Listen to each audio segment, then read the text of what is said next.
అందరూ వచ్చేటట్టు కవర్ చేయి.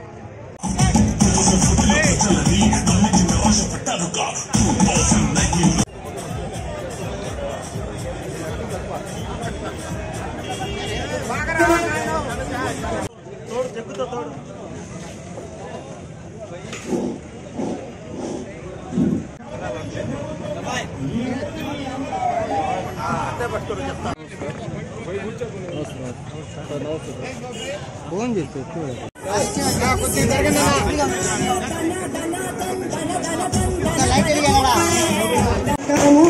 మన ఎంపీపీ సుబ్బారెడ్డి గారు రక్త శిబిరం నిర్వహిస్తున్నారు.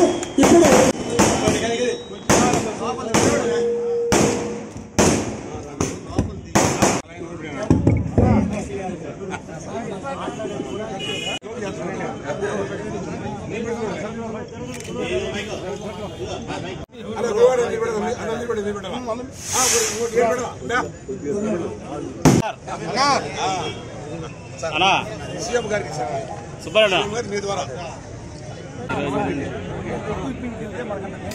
చెప్పలే పాప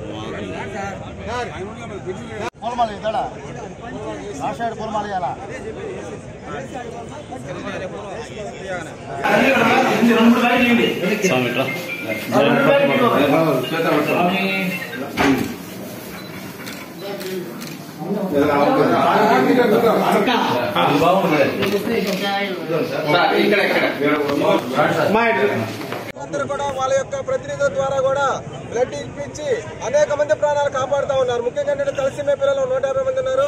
వాళ్ళకి మనమే ఇచ్చి బ్లడ్ మనమే ఎక్కిస్తున్నాము. అదేవిధంగా క్యాన్సర్ పేషెంట్లు, కిడ్నీ పేషెంట్లు, రోడ్ యాక్సిడెంట్స్, అదేవిధంగా డెలివరీకి అనేక రకాలుగా బాధపడే వాళ్ళకి మనం సహాయ సహకారాలు అందిస్తున్నామంటే ఇలాంటి మన రాజగోపాల్ రెడ్డి సారు, మన సారు వీళ్ళ యొక్క ఆధ్వర్యం మనం ఇంత శిబిరాన్ని ఏర్పాటు చేసి అందుకు వాళ్ళందరికీ కూడా ధన్యవాదాలు చెప్తున్నాము. మన జిల్లాలో కార్యకర్తలు, నాయకులు, అభిమానులు వేలాది మంది ఇక్కడికి వచ్చి మన ఉదయగిరి సమన్వయకర్త కాబోయే ఎమ్మెల్యే మన మేకపాటి రాజగోపాల్ గారి ఆయన ఆదేశానుసారం ఆయన చెప్పినట్టుగా అన్ని కేకు ఇక్కడ 51 కేజీ తూకం ఆయన 1050 సంవత్సరం మన సీఎం గారు కాబట్టి ఆయన చెప్పిన ప్రకారం కేక్ కటింగ్ అయిపోయింది. ఇక్కడ ఇంపార్టెంట్ ఉదయగిరి ఎమ్మెల్యే ఎంత ఇంపార్టెంట్ 175 కూడా అంతే ఇంపార్టెంట్. కాబట్టి మన అందరం ఎమ్మెల్యేగా రాజగోపాల్ గారిని, ఎంపీగా వేమిరెడ్డి వెంకటరమణ స్వామిని ఇద్దరిని మనం అత్యధిక మెజార్టీతో గెలిపించి జగన్ కానుక ఇస్తే బాగుంటుందని కోరుకుంటూ తెలియజేస్తున్నాం. జై హింద్. ఈ రోజు మన ప్రీతమ ముఖ్యమంత్రి జగన్మోహన్ రెడ్డి గారి జన్మదినం కారణంగా ఆంధ్రప్రదేశ్ లో ఒక పండగ వాతావరణంలో ప్రతి చోట చాలా ఘనంగా జరుపుకుంటున్నారు. ఈ విధంగా జరుపుకునే దానికి కారణము ఆయన గొప్ప వ్యక్తిత్వమే ఆయనకి ఇది ఒక నిదర్శనం. చిన్న వయసులోనే ఆయన సీఎం కావటము, ఆయన చెప్పిన పద్ధతిలోనే ప్రతి పథకాలు ఆయన పాదయాత్రలో చెప్పిన విధముగా అన్ని ప్రపంచంలోనే ఇలాంటి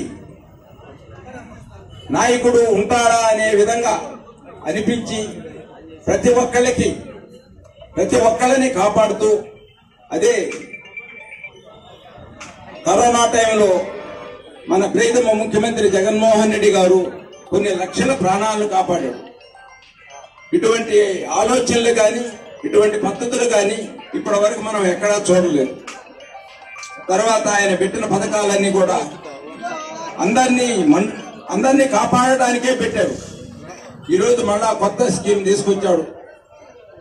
ఆరోగ్యశ్రీలో 25 లక్షలని 25 లక్షలు ₹1,00,000 పెట్టుకొని బాగా చేయించుకునేదానికి ఆలోచించే రోజుల్లో 25 లక్షలు ఉందని పెట్టారు. ఇదే విధంగా ప్రతి పథకాన్ని ఆయన పెట్టిన పథకాల్లో ఇటువంటి పథకాలు ఎక్కడా ఎవరు కూడా పెట్టలేదు. ఆయన చేసిన ప్రతి పని కూడా ప్రతి స్టేట్ లో మన ఆంధ్రప్రదేశ్ వైపే చూస్తున్నారు. ఏమిటంటే ఎలా పెడుతున్నారు ఈ పథకాలన్నీ, ఎక్కడి నుంచి తీసుకొస్తున్నాడు అనే పద్ధతిలో ఆయన చేసినవి ప్రతి ఒక్కటి. ఎక్కడైనా చిన్న చిన్న రోడ్లు అటువంటి ఏదైనా పొరపాటు ఏమన్నా ఉందేమో కానీ మొత్తానికి ఏ పని చేసినా కూడా అందరూ ఆశ్చర్యపడే పద్ధతిలోనే ఆయన చేస్తున్నాడు. కాబట్టి నెక్స్ట్ మళ్ళా ఆయన మళ్ళా సీఎం గాని చేసుకున్నాము అంటే దీనికన్నా డబల్ గా చేసి ఆంధ్రప్రదేశ్ ని చాలా సుందరంగా తయారు చేస్తాడు ఆంధ్రప్రదేశ్ ని. కాబట్టి మనం 24లో జరిగే ఎలక్షన్లలో ఆయన్ను ఘనంగా ఆయనకి 175కు 175 సీట్లు మనం ఇచ్చి ఆయన సీఎం చేసుకున్నాము అంటే ప్రజల జీవితం గాని స్టేట్ భవిష్యత్తు గాని అన్ని మంచిగా ఉంటాయని ఆశిస్తున్నాం.